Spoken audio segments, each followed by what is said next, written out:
I'm here with the CEO of FIDE, Emil Sutovsky. Hello, Emil. Hello, Sagar. Emil, I want to start off this interview with a very nice picture that you shared a few days ago on Twitter about you being in India. Indeed, very memorable picture. That's there. You are there on the right hand side of the picture. This was at the tournament in Kolkata, which was very famous back in the day. It's not the event which was famous. Actually, this event I think took place once or maybe twice. It was a junior tournament. It was not the good rig tournament which afterwards it was. But the junior tournament at that year it was very strong, and it was 1992. And the organizers in Kolkata, we played at Gorky Sadan Yes. there.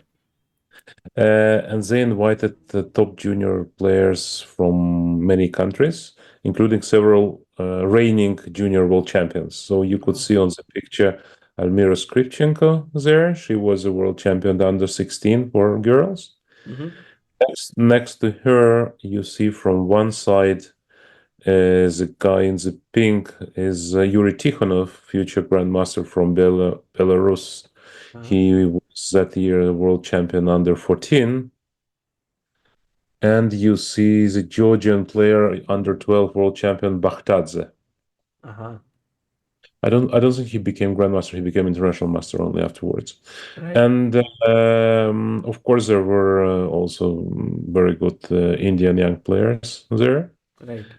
Many of them are from the generations that did not become famous. I think Surya Ganguly played and Ramesh played. Oh. Yeah, and yeah, I managed to win this tournament ahead of Roy Shankar. If I remember correctly, he passed away Yes. premature. He committed suicide. If Yeah, he was a big talent, and he was basically my only rival in this tournament because for all the rest, the gap was pretty big. Wow. I think I won it with 9.5 out of 10. It could be 9, but maybe 9.5 out of 10. But even there, I enjoyed very much. I mean, it was such a memorable trip, and India was absolutely different. I mean, so different from what it is today. I can only applaud you for making such a huge progress within this 30 years. Thank you for that.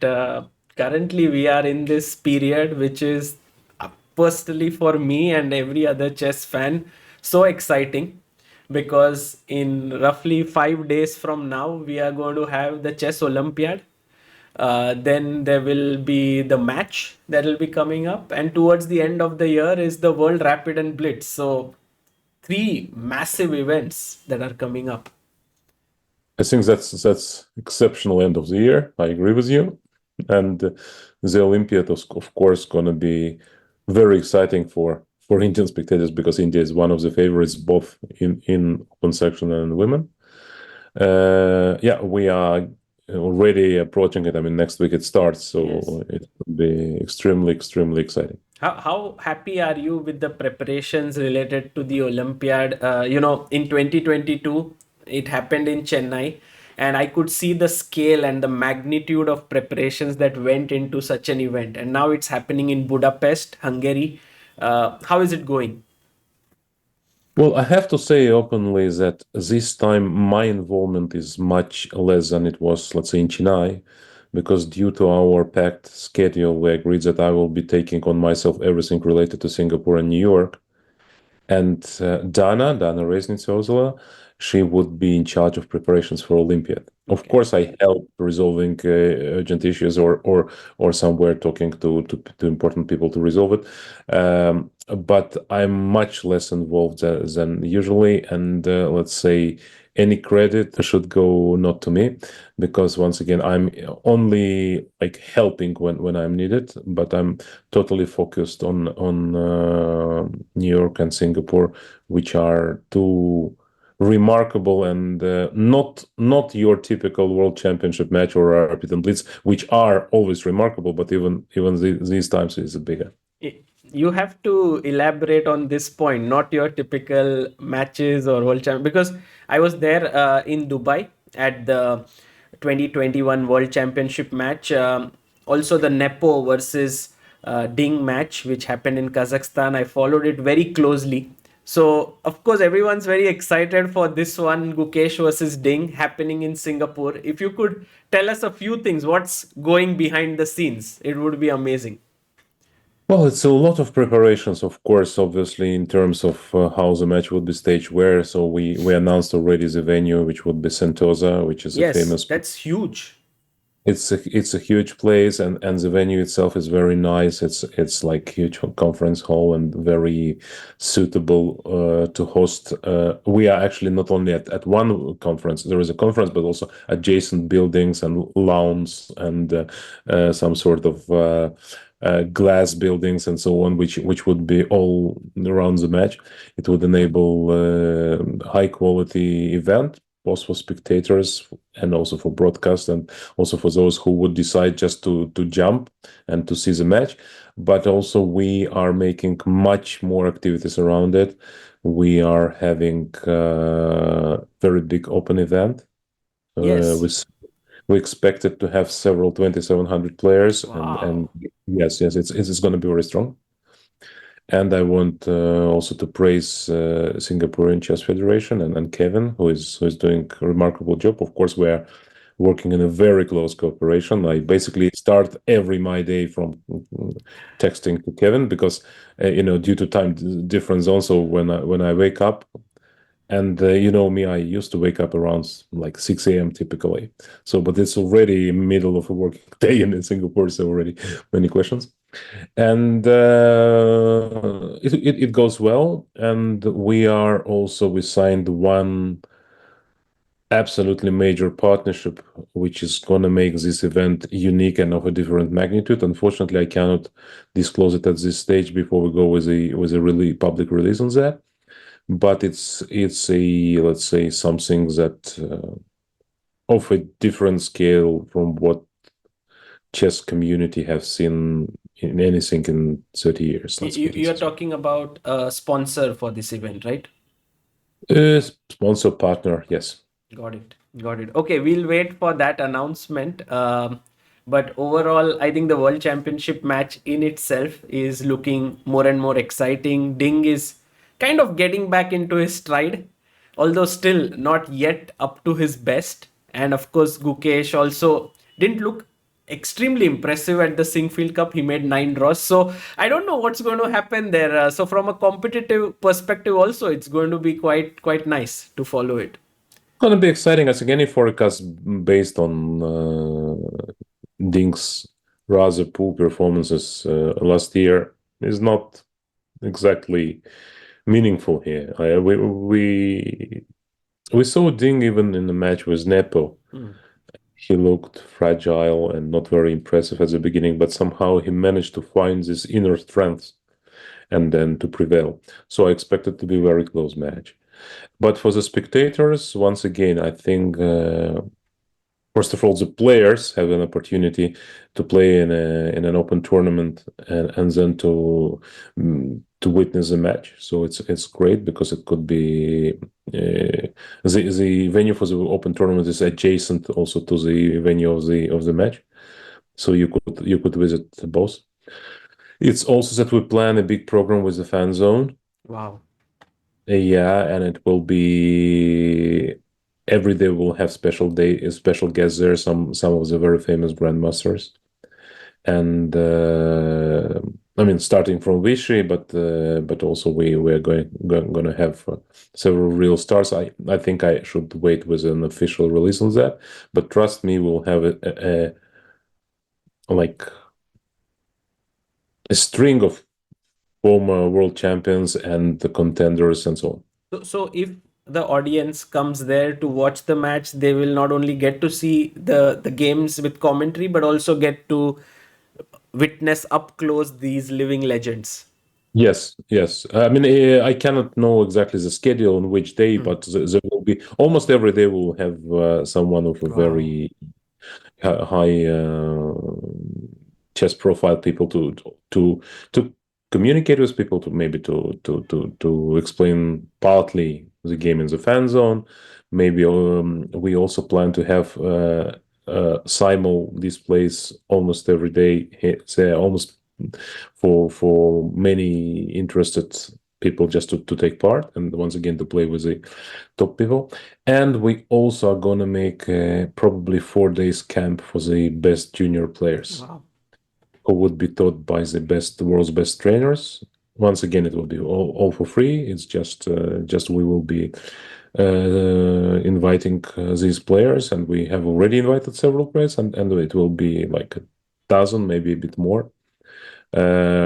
whose expenses also will be covered. So we are really taking it serious to make it meaningful, and to also to have Singapore on the map, because Singapore makes enormous effort, and we as FIDE also want to support it and to have it as one of the future hubs. You remember in our discussion, I always told you that we are looking to upgrade this World Championship match from Yes.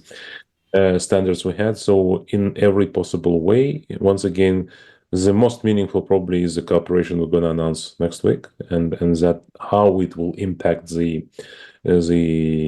anything related to promotion of the match. But from what I can tell now, the cooperation with Singaporeans is very fruitful, and we expect to be really outstanding match. So I hope that Indian fans would find it reasonable to fly and see themselves, and those who would come there would not be disappointed. In fact, there are so many people who've been asking me, should we book our tickets there, where to stay, and all of that, because so many people are excited. And now that you mentioned this, I feel there's something for everyone there. If you're a fan, if you're a player, spectator, and so on. Yes, indeed. Let's say, in particular, if you're a player, I think it's great. You can play an opponent, and you can go there and to see some legends and so on. But even if you're a fan, I mean, to hang around with all this atmosphere, with the fan zone, with the special features which we are preparing in cooperation with the partner we're going to announce, and so it's going to be big thing. I mean, it's not an ordinary World Championship match. We aimed at that from the beginning, and we spare no effort to make it such. Amazing. Well, I'm looking forward to firstly the announcement of the partner, and then also more things. And I'm sure a lot of people are going to come to Singapore for the match. Going to the World Rapid and Blitz that will happen in December end, which is generally are the dates for the World Rapid and Blitz Championships, but this time in USA. Personally, for me, it's very exciting that this is happening in USA, but also I'm a bit worried, and I guess many more people, for their visa and the travel and so on. How has been your feeling for this World Rapid and Blitz? Look, I read a statement of one player who pointed very nicely and humorously that it's good for chess, but not so good for chess players, he said. Now, it's nice. It's nice ways to summarize it. It's just wrong. Yes, there will be problem for some players. There will be problems with visas. The stay in New York will be more expensive. I agree. That's nothing to argue about. But the problem is that you have to look at the broader picture.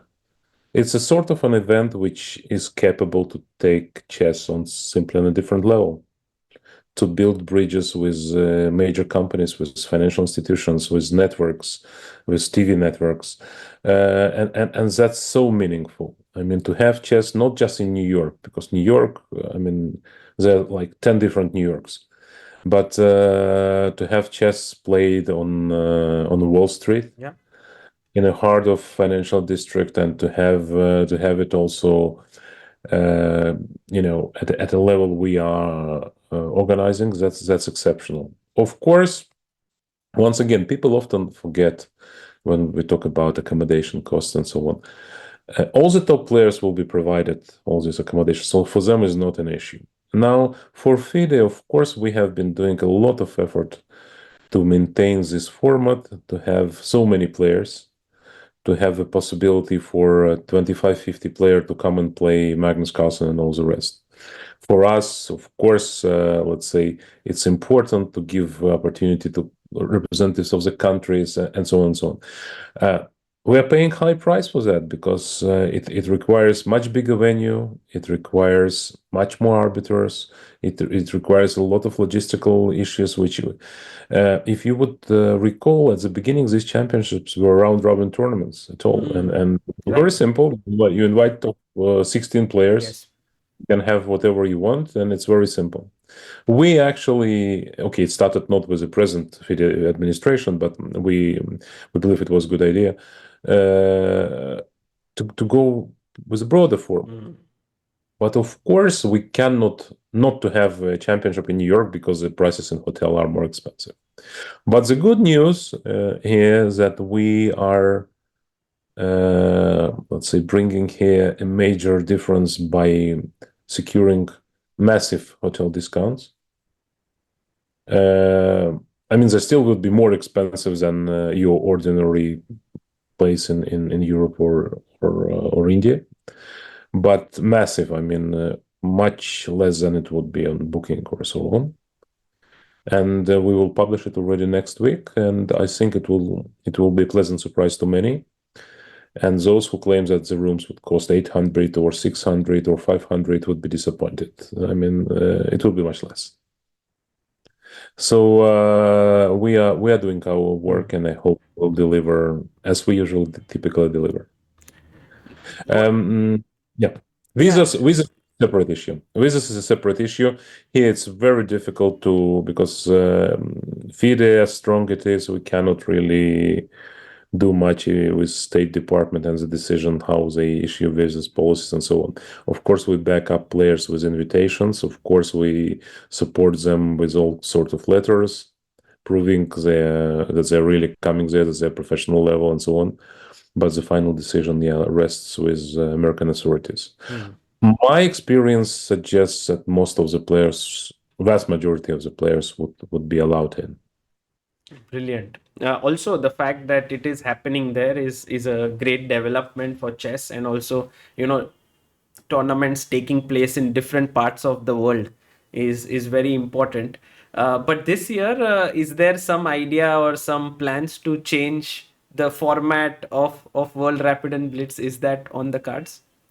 Yes. That's one good news which we are also have been preparing for Chess Public, and I think that's going to be a major difference. It will be only in Blitz competitions. The Rapid will remain all the same. But the Blitz competition will consist of a qualifier, let's say the open event, which will be there on December 30, with all the players, both in open and in women's, will play a Swiss tournament, open of 13 round and women's of 11. Okay. And then 8 best players would qualify to knockout stage. So these are the top 8 basically, and then top 8 would qualify to KO. Okay. And the next day they will decide a champion in a KO, and every stage of KO would be of a 4 games match. So it would be a serious match. It's not like just 2 games and some game of chance. So it would be a lot of excitement, a lot of games, a lot of action, a lot of drama. And also it would bring obviously the strongest player to win, but also it will be the scenario of a few events where the last round was absolutely anticlimactic would not happen. It would not be possible that Magnus will finish somehow, and nobody would even know at this very moment that he won. I mean, it would be clear that the winner is the winner. And as the top 2 players met each other in the final.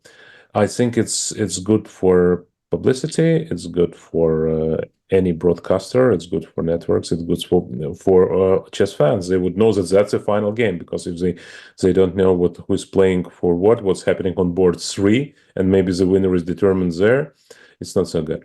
So I think it's also good that typically it's always a trade-off between the show side and the professional side, but here there is no trade-off, because you have both the most fair system and also the most spectacular system.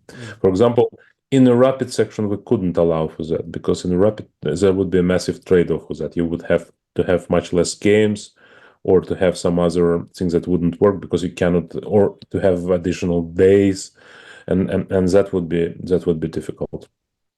Talking of an additional day, we are also going Yes, to there's have a on. rest day in between for the Yeah. first time, I think, in many years, right? Or I don't Yes. remember Yes. ever It's having it. for the first time, and I think it's the idea came as in a connection to where we have the event, because having an event in such a place provides us a unique opportunity for some sort of making chess and more noticeable, and uh, positioning chess at a high level, building some sort of a network with people who could support chess in the future and who are supporting already now. And it's all important. We call it Chess Davos because we expect many, many key people be there and talk about chess and talk about the connection with chess and finance, but also to provide an opportunity for fans to engage with top players, to have some games, autograph sessions, and so on and so forth. So what is Chess Davos? Because I heard about it. Is it like a seminar or a conference? Well, it will be, once again, I would not go very much in detail before the public schedule would be available, but it would be a whole day of activities, including speeches and keynotes and roundtables, but also simul games, maybe a tournament for financial people or something like that, Blitz tournament.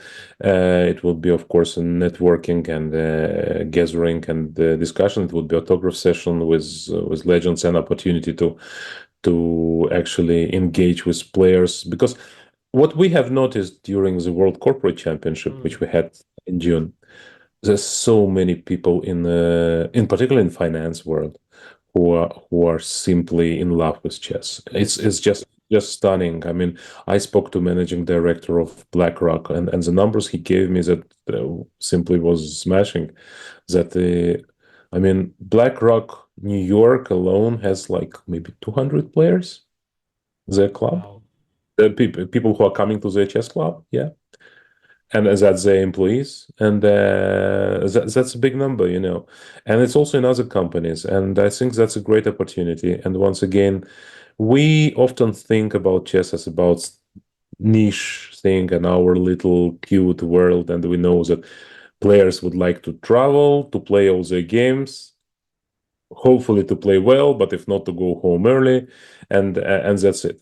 But actually, it's FIDE's role, and I think it's very important to have an attempt to go much bigger. And for this reason, we are doing this effort. It's also a very meaningful effort in terms of finance and human resources, but we invest in it because we hope that these things will allow, or will directly or indirectly even as well contribute to positioning chess as much higher and much more, let's say, connected to Western corporate world, which is also important.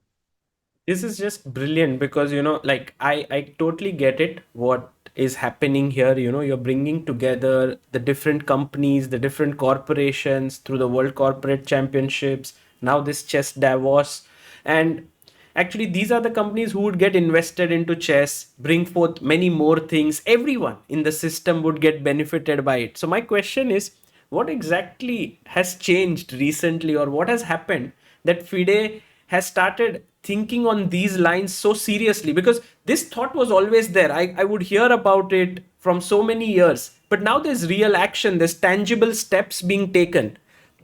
So what changed, and what was the breakthrough moment for getting chess to reach these corporates and corporations? I think, as usual, it's a combination of many factors. It's very rarely that only one factor is there, right? So one factor, obviously, which contributed to that we had the World Corporate in New York, and we Yes. saw how engaging it is for these companies. In order to have this World Corporate in New York, the partnership with Freedom Finance, who is our very major partner today, was key, absolutely vital, because it enabled us to have an important event there, and enabled us to get in touch with many companies. And then you start, these things start to unwind. Also, I would say that in my years in FIDE, we have been mostly occupied with a lot of crisis management things. When we were elected in 2018, we inherited very, let's say, unstable situation, to put it this way. The budget was very low. Even the rights for the World Championship match and World Championship cycle did not belong to FIDE. So the first crisis management was there. So we had to resolve it. We negotiated with World Chess. We restored the rights of FIDE to conduct it. And then when we were already streamlining our operations, the COVID came. So then we had to absolutely reshuffle our activities because everything went online. We had to pause the events. We had to review the relationship with online partners, like chess.com, and by that time with Chess24. We built it. The budget grew. An event in Dubai was a huge success. Expo, we had it on NBC, if you remember. Yeah. It was very, very nicely received. So we were growing again, but then it came the Russian-Ukrainian war. So it undermined our activities once again. We had to move the Olympiad to bring it to India. It was great, but it was a huge effort. We had to take many decisions. We had to change most of our sponsors. I'm so happy that back in 2019, I started working on a stream of sponsorship money which would not come from the Russian companies, because after 2022 it became clear that we have to work with absolutely new partners. So we had to adjust to that, and all these things all the time, they require adjustment. And we had the World Championship match in Astana, which sort of, in a way, ended some sort of a immediate crisis management cycle, which came from 20 to 23. And then we started to look strategically what can be done. And I always had this opinion that the real thing can be only if chess is popular both East and West. It's not one on expense of another. I do not claim that like Kasparov was saying, the only money should be counted as a corporate money. I don't agree. Chess has a big tradition being sponsored by governments, by patrons, by people who love chess and so on. That's absolutely fair and it's great. It is just that chess has a unique ability to work with both, and East and West again. And you remember, first event was Toronto.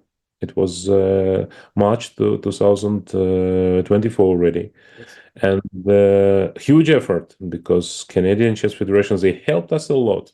But let's be honest, there is no huge chess organization in Canada, so we had to put a lot of resources. A lot of people had to travel and stay there to organize it, and so on and so forth. And you have been there. I think it was It was a remarkable success. tremendous.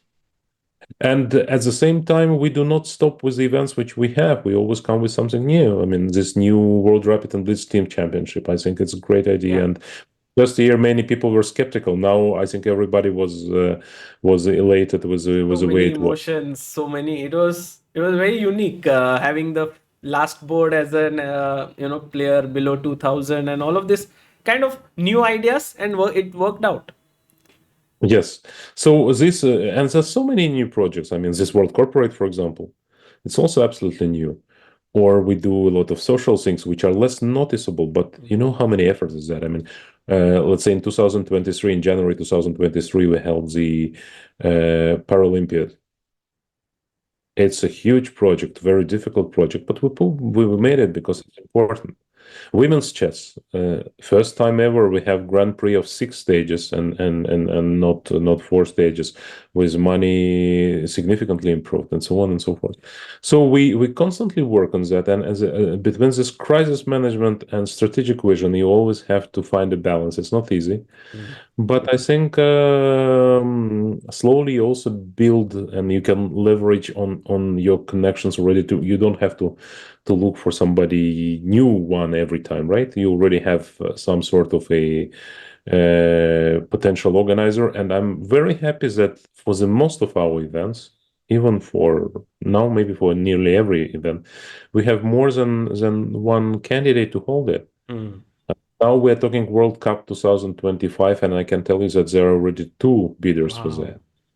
Yes, World Cup 2025, an important event, In and 23, it was huge. Like this entire yes, World Cup just blew up like anything in August 23. I still remember all this Prague versus Magnus finals and yeah, that was a huge thing, especially in India. yeah. So I'm happy with the way it develops. It's a difficult work, and of course, sometimes some decisions may look questionable, but most often people just don't know what is behind every decision and start criticizing, and that's how today's world is, because anybody can go to Twitter and to tweet something, and you don't gonna refute every second all the assumptions or allegations. Anyways, I think it's big with the World Rapid and Blitz, and it's very big, and also Singapore, two such a huge events, truly. And Olympiad is a great thing. Once again, I am talking about it less because I'm less involved, but I know how much of an effort it Yeah. was. It is, and these days are in particular very, let's say, challenging, because the last days before the start, some teams do not get visas, some No, teams have like issues with traveling, and so on. to make 180 countries or in that number. 190, 194 to my Whoa. Oh my God. Okay. yeah, yeah, yeah. It's So not easy. it's really meaningful, and there is a lot of work going behind the scenes. It's simply, maybe I should share more often, but I already share quite enough thing. It's really massive, and I'm happy that you ask questions which are, let's say, really aimed at sharing it. We do not hide. We don't have really something to hide here. It's just a big work sometimes which can disclose before it's there. Some kind of, I would not disclose it before there is a public announcement, but things are, let's say, looking promising. Right. And my aim as FIDE CEO is obviously that all these efforts would be not just to have a great event in Singapore and great event in New York. We surely will have both of them great, uh, but to allow for some sort of a breakthrough for chess. Mm. And for me, a breakthrough, it would be when the TV networks would start applying or requesting FIDE to have the rights for our main events. Because today it's an opposite. It's FIDE trying to, let's say, to sell or to Right. get to major networks.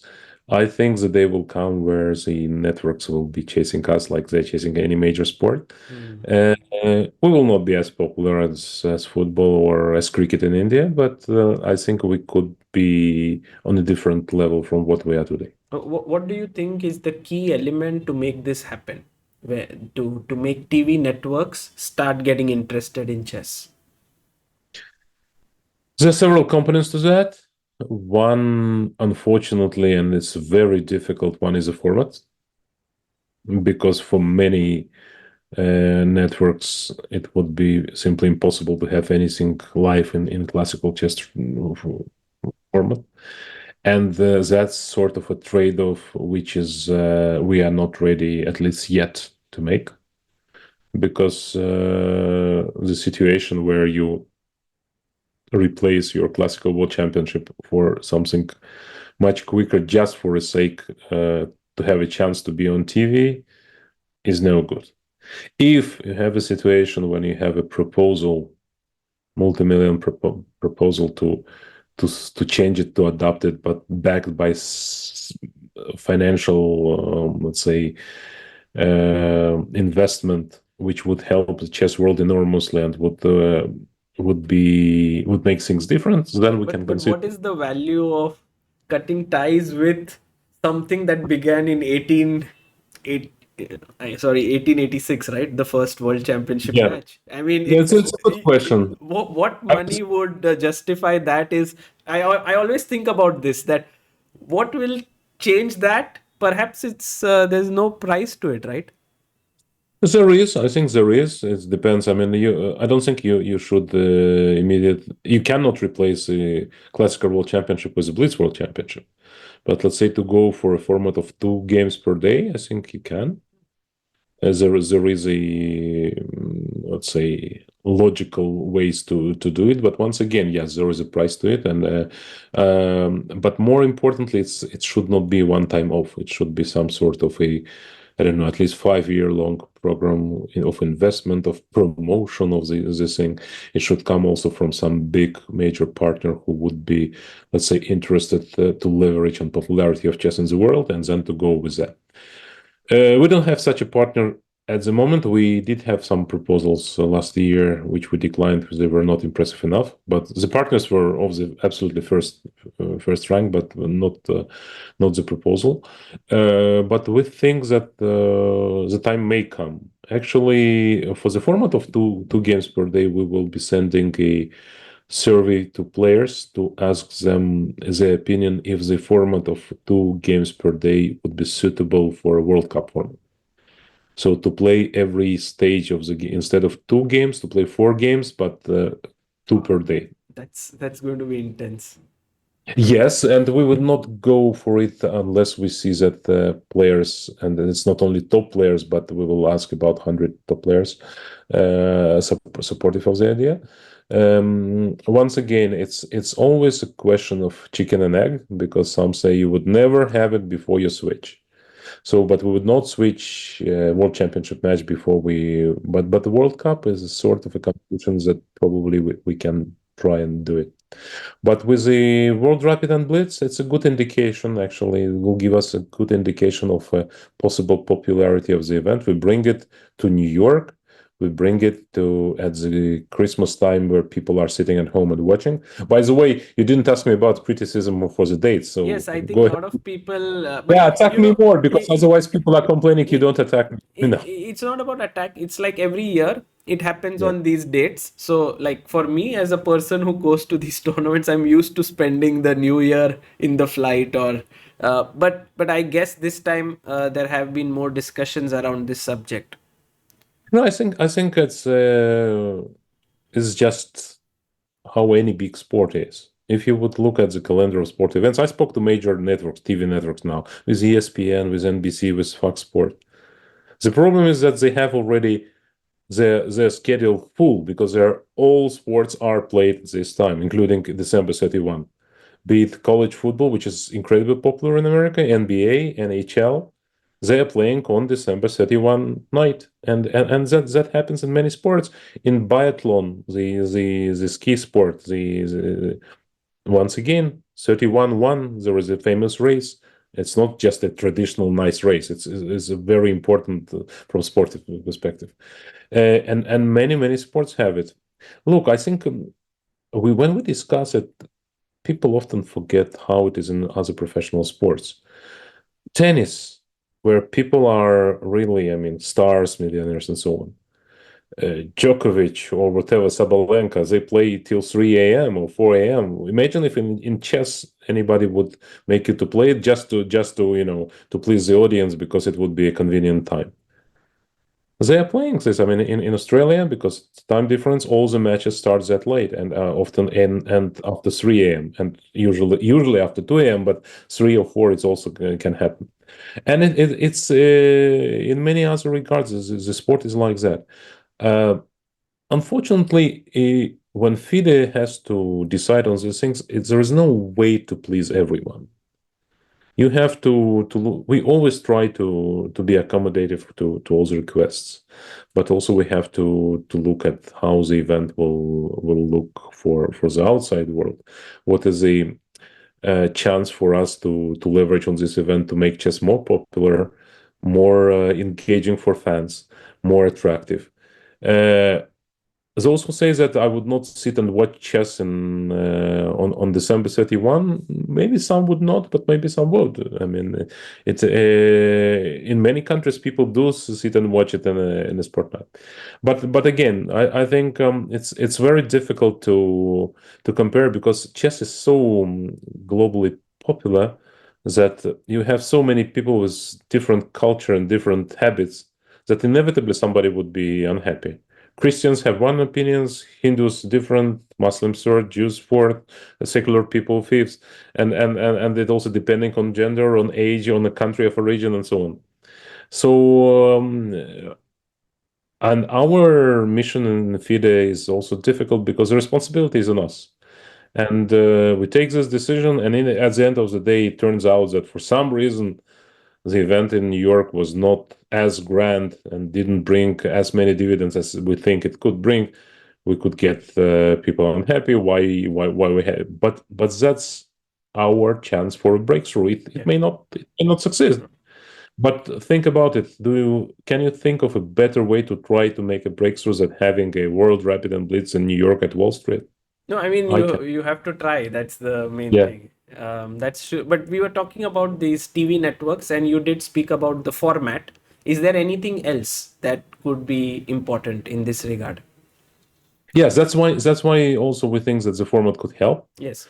Because let's say for 5 days it would be very difficult to get anyone on board to build it. But let's say to stream the final days in knockout stage where it's clear that the winner will emerge here and now, and there will be 8 best players both Yes, in open but and not just in World Rapid and Blitz, but in general, you think the format plays a big role in yes, in general I think the format plays a big role. I think in general the ideal format is knockout.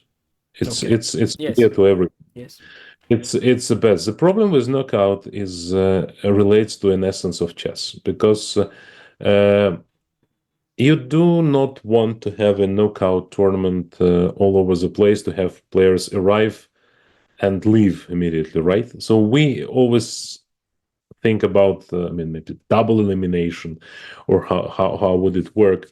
But knockout is obviously most attractive because Swiss is very nice system which allow for more, but for general public nobody understands what's going on in Swiss. I Correct. mean, it's very difficult to understand why the player on fifth Yes. table is having better tie breaks than the player on the first table. I mean, I know my friends who are mildly interested in chess who think World Cup is great to follow because of the knockout system.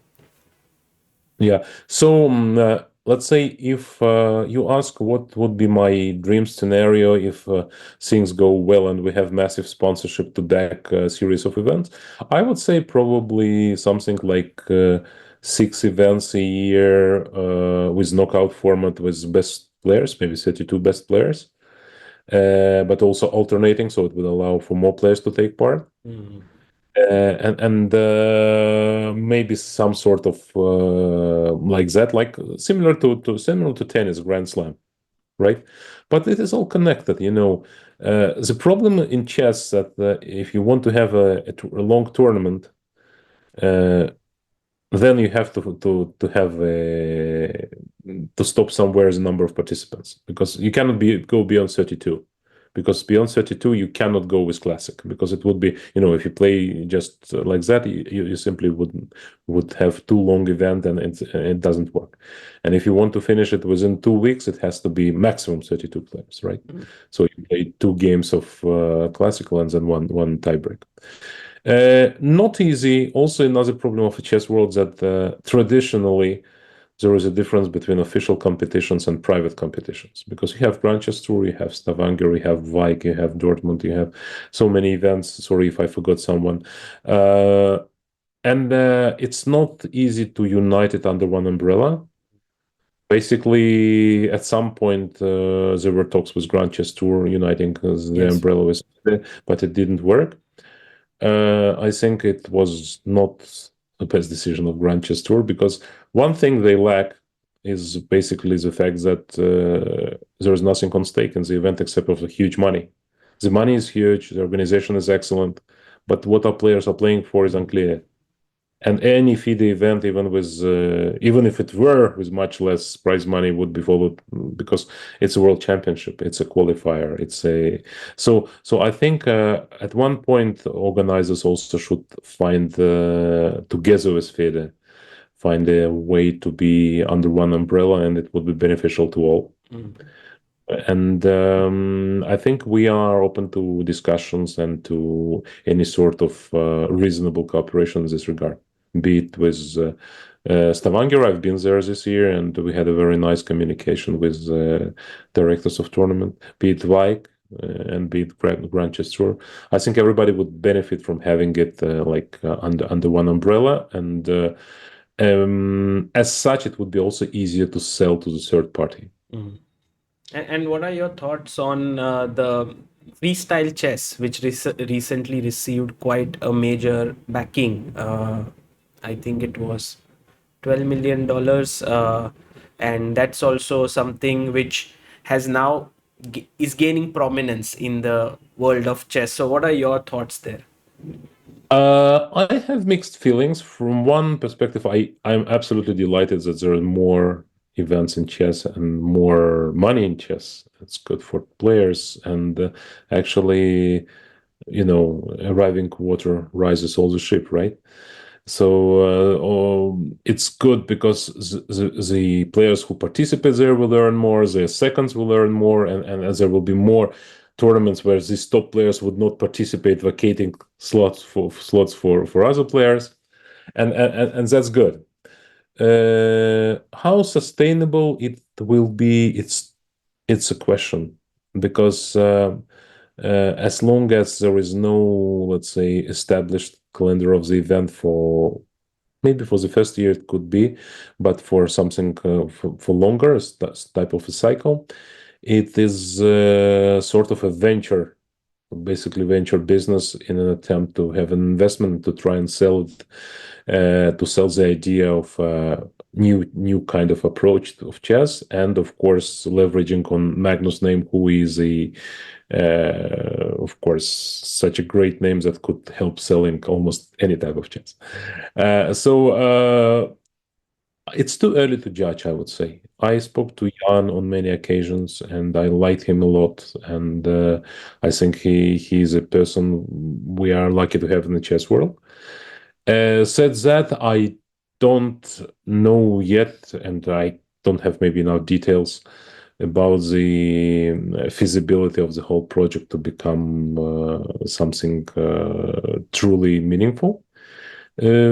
We as FIDE, and I told it from the very beginning, we are here not to, let's say, try and prevent players from participating, or not to clash it with our own events. We would be working with them to try and have and find, which is not easy, slots in the calendar which would allow for non-clashing and having important FIDE events not overlapping with these ones. It's not easy because next year, let's say, we have World Cup, which runs for a month, and it's a long tournament. We have Grand Swiss, which runs for 2 weeks.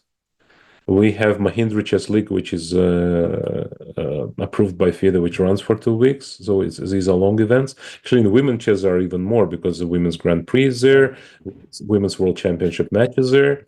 But all in all, I wish this freestyle project a success, because if they manage to break the ice and to get to live internet coverage of the matches, that would be great, and networks would know more about chess, and almost inevitably would afterwards come for classical chess as well.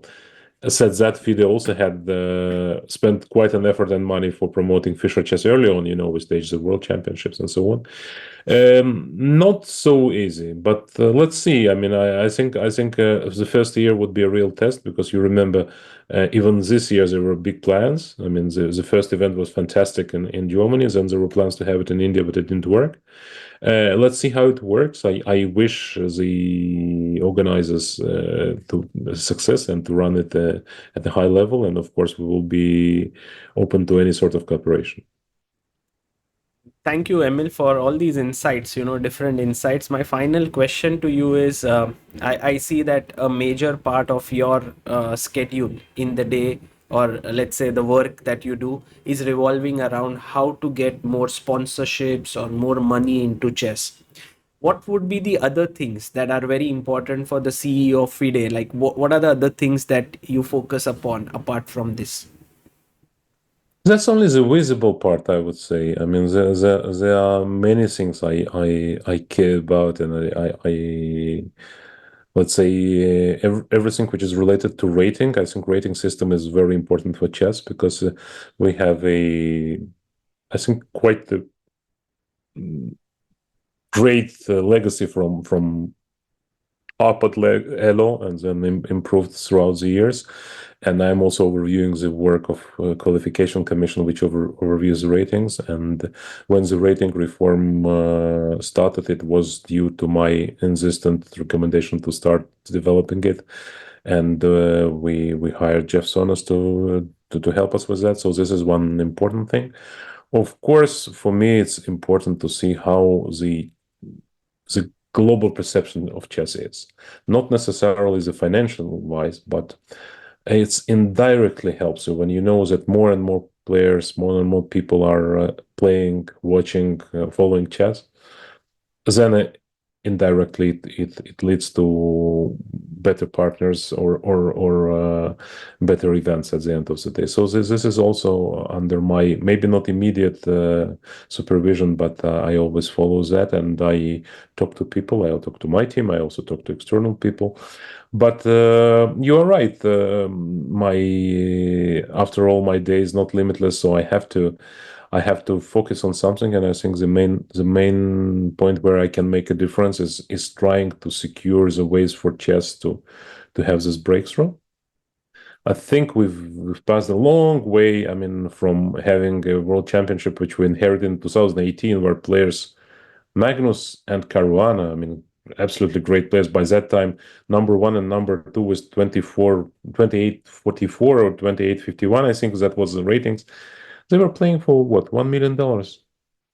They were playing in not very impressive building, and it's very different from where we are now. And you take every event, and it's like that, or almost every event. So we already managed to do quite a lot. But again, I mean, if I will have to summarize my work at FIDE one day and decide to leave, the final verdict of whether it was really a success story would be if I manage to contribute to this breakthrough, which I hope we can achieve, or things just got gradually better and okay, I delivered, but I couldn't make more than I did, and that would be a difference. And I'm obviously aiming for the first scenario. Brilliant. Well, Emil, thank you for sharing these insights. Also, gives us a better understanding not only of the upcoming events, but also what FIDE is working towards, what you are working towards. And thank you so much for all the work. Thank you, Sagar, for inviting me.